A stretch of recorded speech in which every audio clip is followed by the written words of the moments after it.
Hey guys, what's going on? Hope y'all doing good. Wanted to come on tonight. We've been searching all day, guys. We dropped a lot of videos. Just got done loading them, so it'll be a while, but a lot of searching today, and we had a good day. My first day off, but we were busy all day long, so it was kind of hectic day. But I wanted to come on and talk a little bit about Jay Slater because I did get a new clip today that I had never viewed before, from, I believe it was called, hold on, I'll tell you, I wrote it down. I think it was N.I. Y'all will probably know what it is.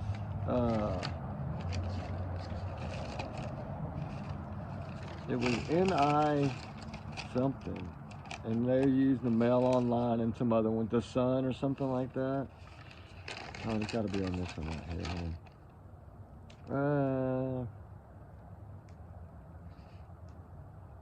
What the heck was the name of that place? It was, her name was Elsa Tagular. She was a spokeswoman for the news center that put this out. She's also the one that interviewed Brad and put all the information, Brad's statements in here, which is kind of what I wanted to go over because it doesn't make a lot of sense, and it just goes to show how much stupidness, trigger warning guys, 100 million, was in this and the things that he said. You know, it's so funny is he also waited to come out till the day before they called off the search, right? It's kind of a little bit weird in my book. That's another red flag. But anyway, he said when he spoke with her, she spoke with evidently Lucy and Jay, because they put in here a statement from Lucy as well, and then the investigator, the 30-year, he was a 30-year officer in MET, so I guess that's Met, maybe, the Metro Police Department there, the British Police Department. Anyway, he was wondering why they had turned him down, you know, to be able to help and do the investigation, because he said in a couple of statements here that something didn't sound right to him, and that he thinks that it should be investigated third, that basically the Tenerife need to stop, take a step back, and look at other possibilities instead of just going by what these kids are telling them, right? Because that's kind of what they were doing, was just going by what they were told. And I'm learning a lot now, a whole lot more, actually. And then actually the last person to see Jay Slater was that, what is it, Madilda Hernandez, that lady that owns the cafe. She said she saw him at 8 a.m. by the bus stop, told him the next bus was at 10. So did he miss the bus, or was the first bus at 10 a.m. on that morning? Kind of what I'm wondering. I mean, I don't even know if there was a bus before that or not. And she said that she saw him, well, cafe owner said she talked to him at the bus stop, and then later on she drove past him and he was walking fast, 20 to 25 minutes later. Okay, so how would that have put him, that puts him still on the road when supposedly he's calling Lucy lost. How is he lost in 2 or 3 minutes? That makes no sense either, because, you know, and that news journalist lady put out that she had spoke with Lucy, and that Lucy told her a few things, but I kind of want to go over the Brad one first, because the Brad one really got me, because I think this is it here, hold on.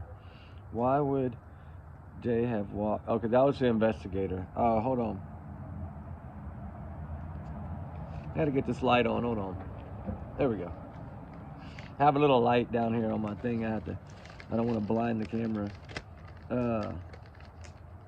Let's see. After 2 weeks of intense searching, nobody, no clues found.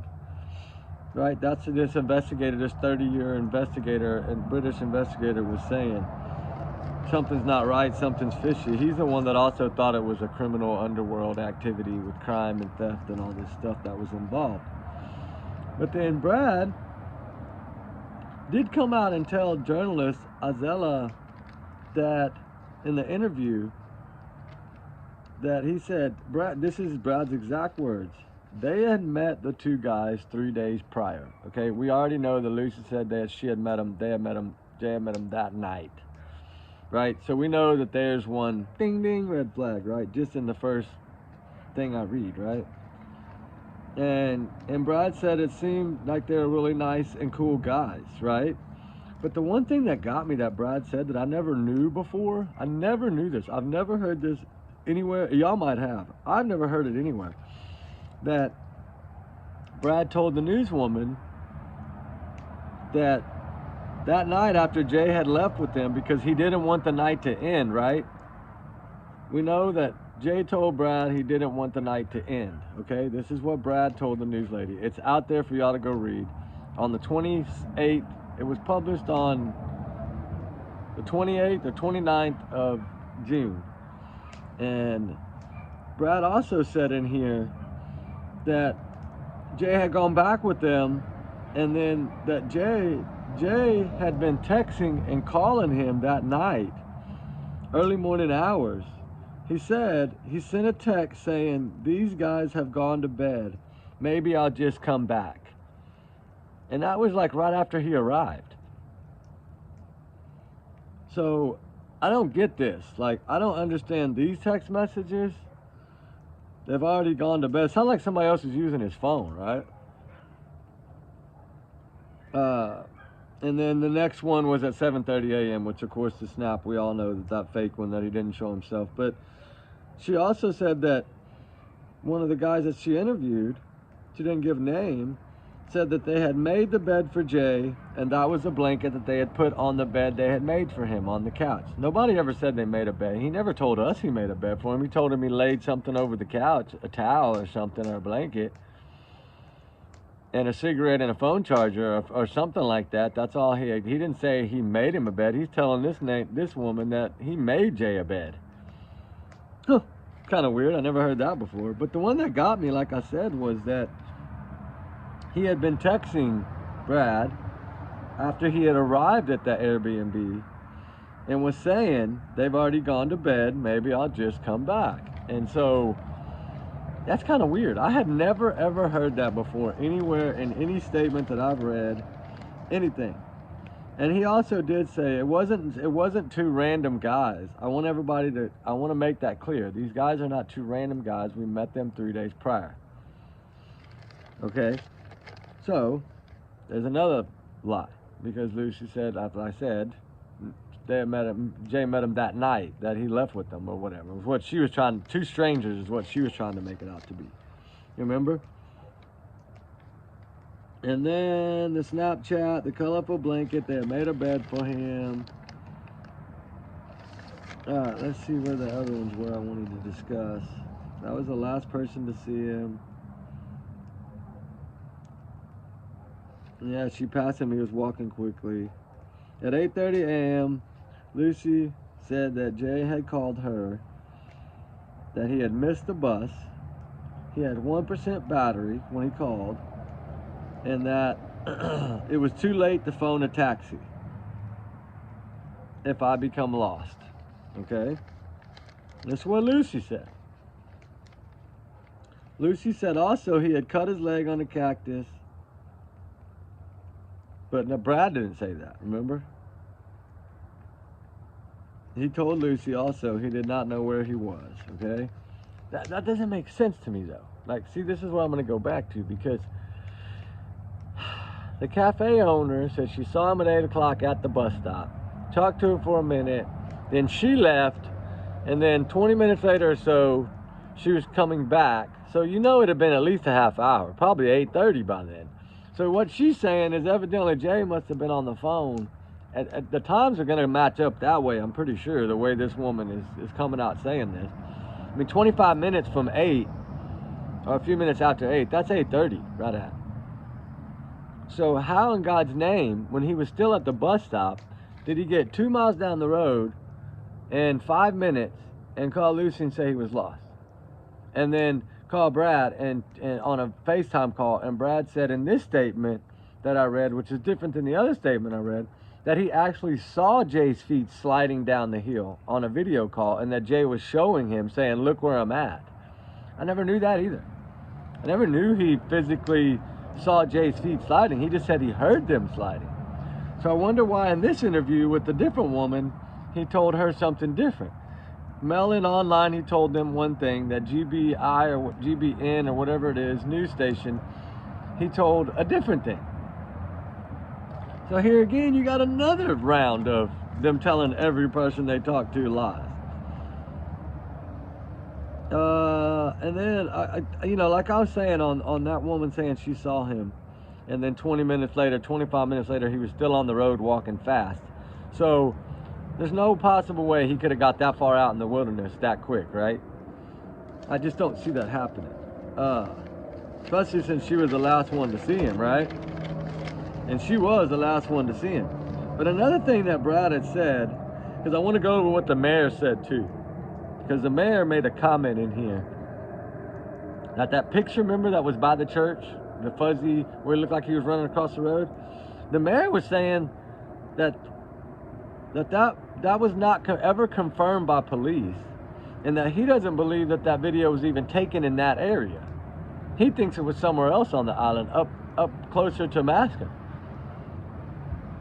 So is there a similar scenery up there? Now I got to go back and look for that, because the mayor said that he did not believe that was, and it's now been confirmed who even posted that photo. So that did ring a bell to me.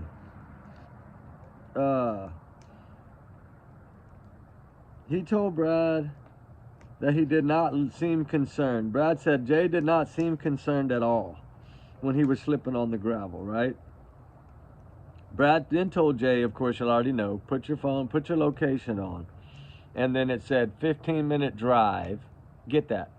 Let that sink in. 15-minute drive, 14-hour walk. We now know it's about an 11-hour walk. So if it's an 11-hour walk, what is it, a 12-minute drive? Why was this supposed to be some way off, god-awful place way up in the mountains that wasn't that close?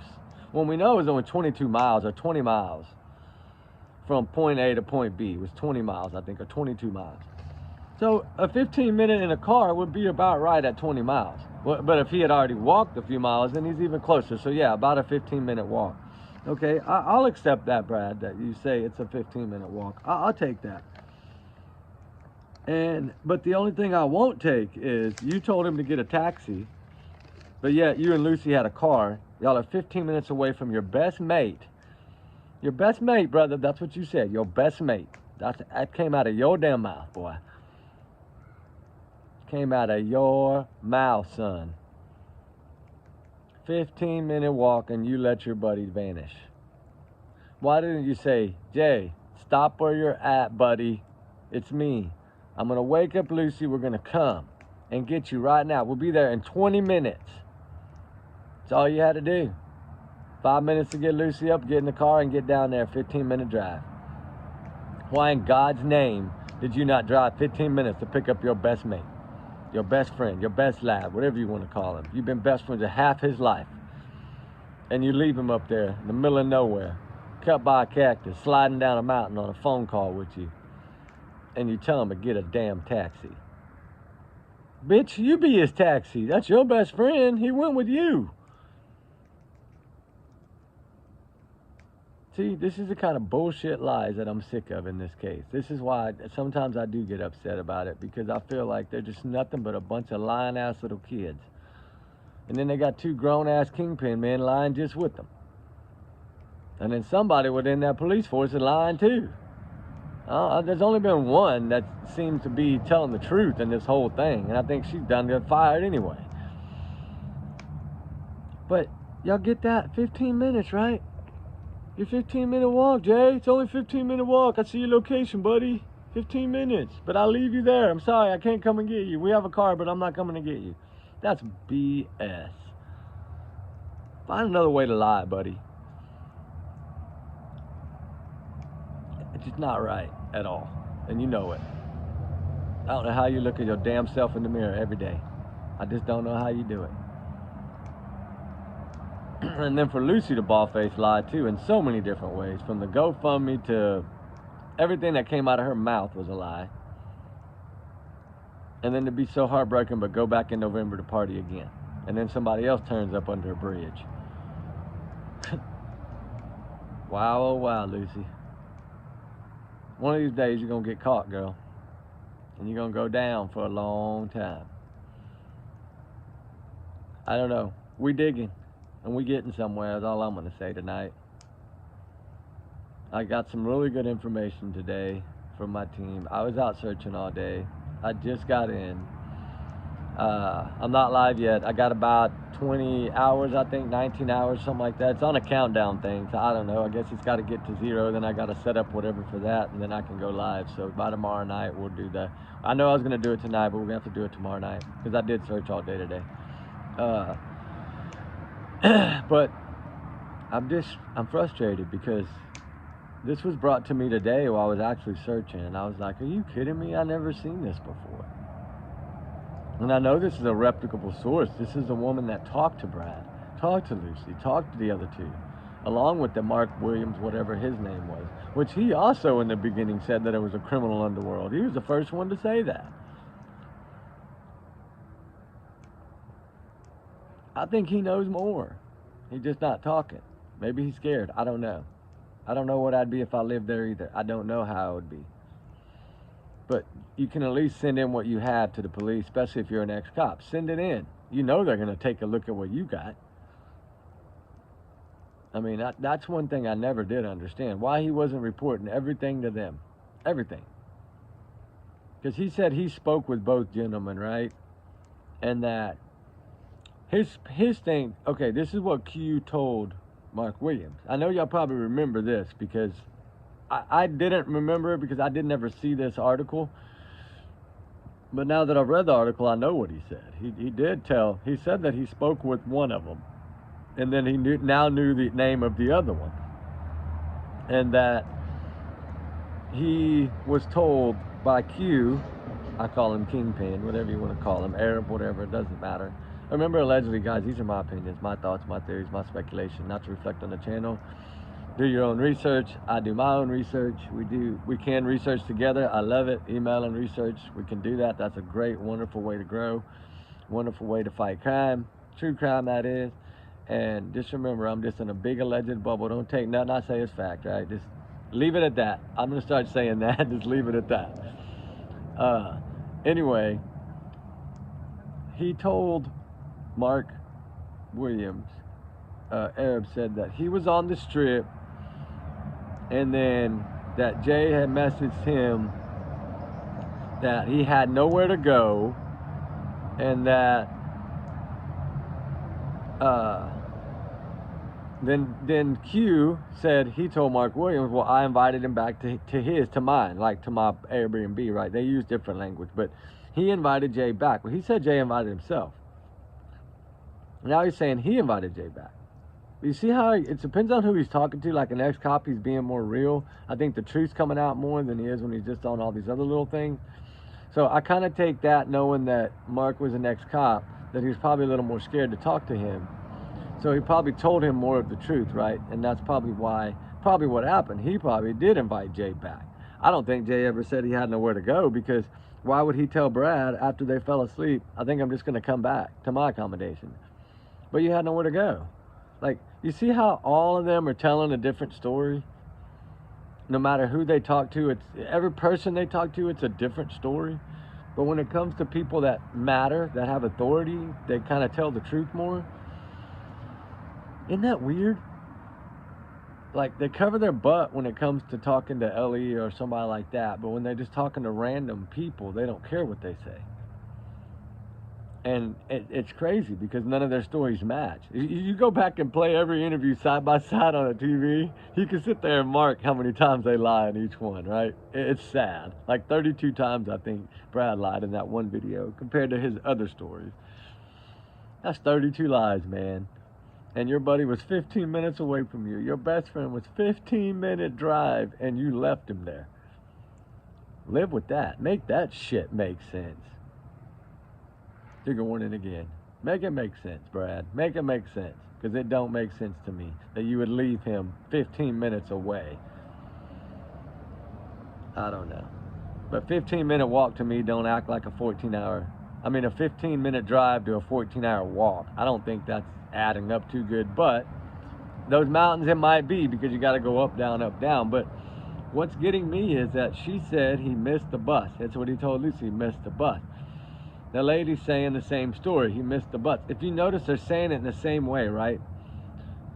The ones that seemed like they had their plan, right? Like they mapped this out, right? And this was going to be the way that, this is how you have to say it. But then the problem is they started sobering up, and their brain wasn't really ready to lie, and they had kind of forgot their stories. So then they were just telling all kind of random stories, and that's why none of their stories ever added up, and that's why everybody looked at them.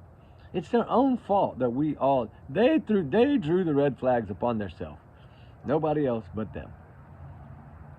So, needless to say, I do not believe, I am 98.9% sure that J. Dean Slater was not on that ravine for the first 2 weeks.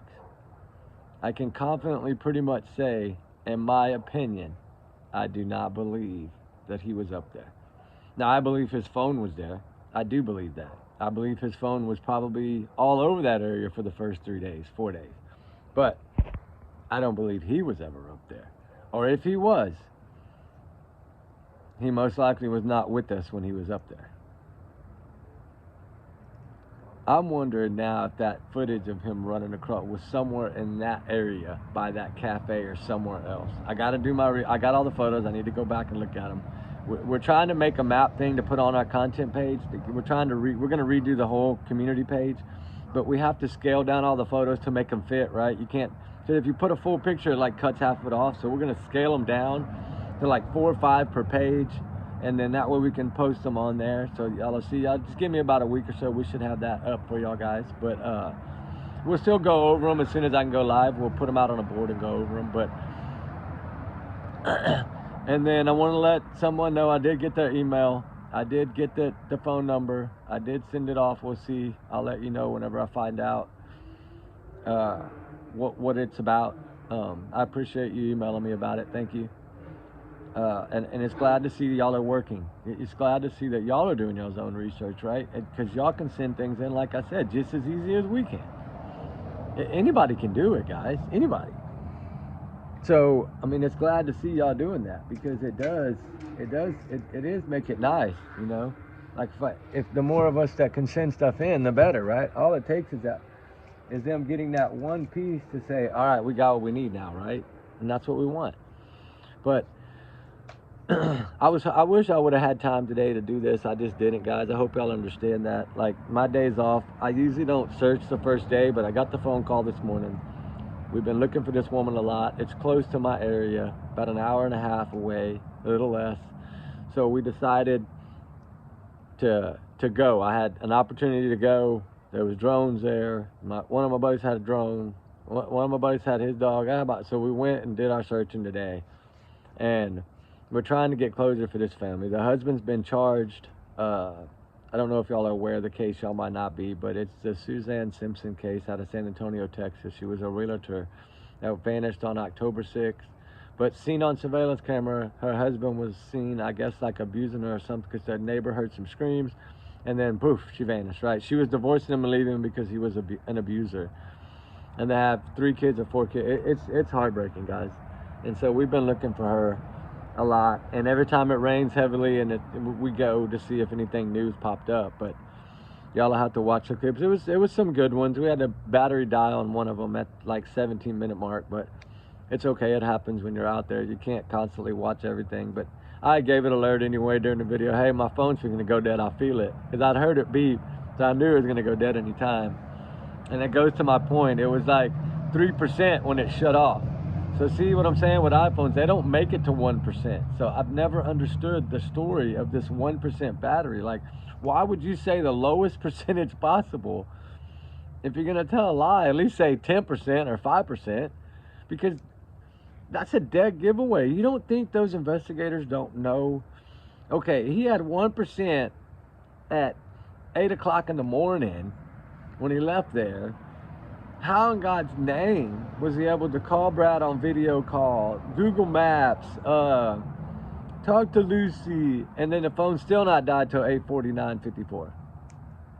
Just call it 8:50 in the morning. That's 20 minutes after the phone called Lucy. It would never happen. Mine shut off at 3%. Boom, done. That's it. I mean, it doesn't, I don't know why they said that. I mean, I'm glad they did, because it's a lie, but, you know, the more lies you tell, the better it comes back to bite you, right? Karma's a bitch. But I know, I just wanted to go over it a little bit. I wanted to discuss a little bit of this. I was anxious about this new stuff, because I'd never read some of this before. I never read that Jay was communicating with Brad through phone calls and text messages early morning hours that morning, like, you know, after supposedly the Kingpins went to bed, which I don't think they ever went to bed. Because another thing is, Arab even said that whenever they rang the doorbell at 8:05 or 8:10, it startled Jay. So how is a woman saying she saw him out at the bus stop at 8 a.m. and Lucy saying Jay said he left at 8 a.m.? It's like Lucy listened to the cafe owner that she had probably worked it out with, but Q didn't. He just flat out said, oh, a little after 8, when the buzzer rang, they moved the car, it startled Jay. He wondered what the hell that was. It kind of scared him. Like, okay, you're saying, because, you know, the story had been said that he left afraid. So now he's trying to come up with a way to say Jay was afraid. So what is he going to do? Throw the doorbell out there? You think Jay's grown ass is going to, street smart kid is going to freaking get scared of a doorbell? Find something better to say, you idiot. Come on. Like, really? How do you do that? Don't make sense. That's like a dumb thing to say, that a doorbell startled somebody. I don't get it. I don't get it at all. But I don't think Jay ever left with them to go up there to begin with. I mean, if he did, like I said, I think he was probably either so out of it from what they had given him or something that he didn't know he was even going up there. I mean, I don't believe he was in that ravine for 2 weeks, not the first 2 weeks. I don't know after the first 15 days whether he was put there or not. I'm wondering if right after the search, that's when they moved him in there. Because if you really do the time thing for fingerprints, right? You know, 2 weeks is pushing the line, right? On fingerprints, right? Y'all listen to what I'm fixing to say. At 2 weeks out there, your fingerprints are kind of almost done. Okay? 29 days, there would have been no fingerprints, to me.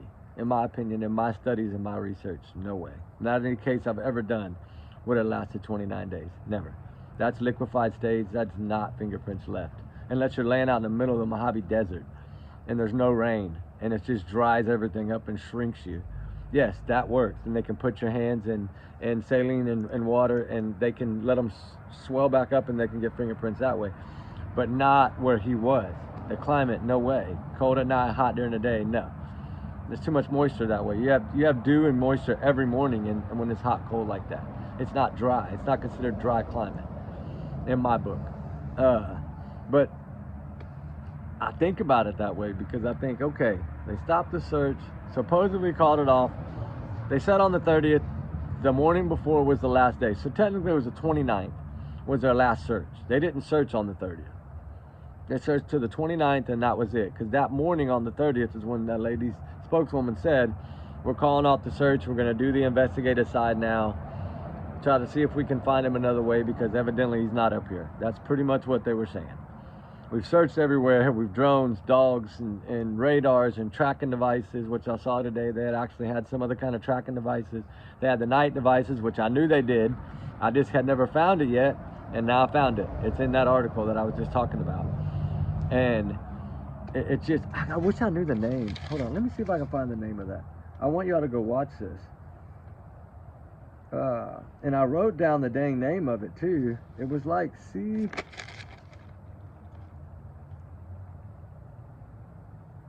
I wrote it down because she said firefighters, sniffer dogs, drones, Spanish authorities, helicopters, night, the KIT, which is like a night drone type thing that you can use to pick up body heat stuff at night. They also use those for the first 2 weeks.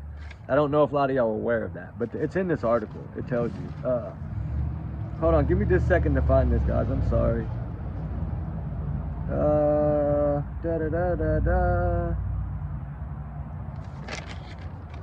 I know I wrote it down. I wrote down the name. I know I did.